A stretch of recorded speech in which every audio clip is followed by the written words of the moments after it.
Memphis had been a transportation hub really since its beginning because of its location on the Mississippi River. So it was logical to see Memphis as the perfect place to put a railroad bridge to further connect the East Coast with the West Coast.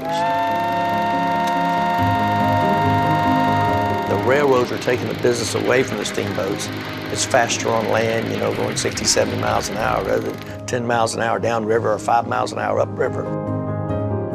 The Frisco Bridge opened in 1892, and it was the first steel span bridge across the lower Mississippi River. The East Bridge opened in 1874 in St. Louis, and that was the nearest 300 miles away. It was so busy that trains would be clogged trying to get across the river because it was only a single track railroad bridge. A second bridge was needed, a bridge that had more than one railroad track.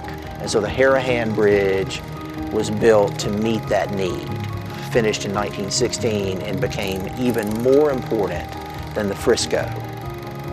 It solidified our position as a major American transportation hub, and it connected us with Western markets. The bridge was named after James Harahan, an Illinois Central Railroad executive who envisioned and promoted the idea of a joint railroad and automobile bridge because he saw the advent of the automobile being so important.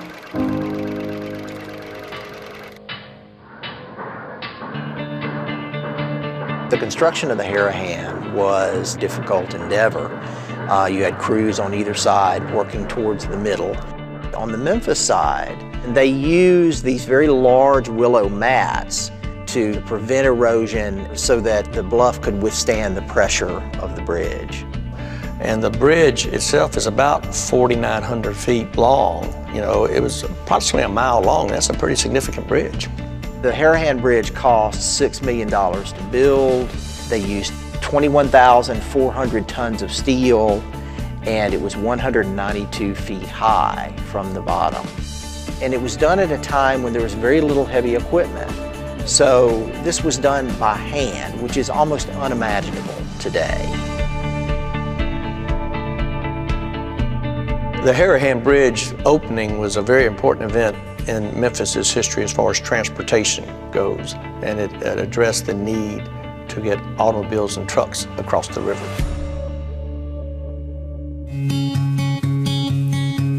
The automobile lane that was built on either side of the Harahan Bridge was bolted to the side.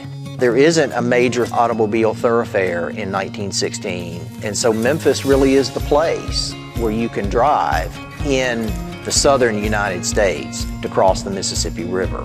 And so we would back up cars in what was an early 20th century version of a traffic jam. The automobiles had to ride over a wooden plank surface, so obviously we'd go clankety, clankety, clank. It was a rough ride. After World War II, those wooden planks just weren't adequate anymore. So in 1949 is when the Memphis and Arkansas Bridge opened, a 4-lane bridge with sidewalks on it. We were learning how to get across a river, across a bridge, and drive across the country all at the same time 90 years ago. And it was just 90 years ago. Kind of crazy, isn't it? The Harahan Bridge really is an engineering marvel. I mean, it is 100 years old now, and it's still in place and still can be used. And the fact that the citizenry of this community believes enough in the Harahan Bridge and its heritage, its legacy, and also its future says a lot about the creativity and the ingenuity of this community.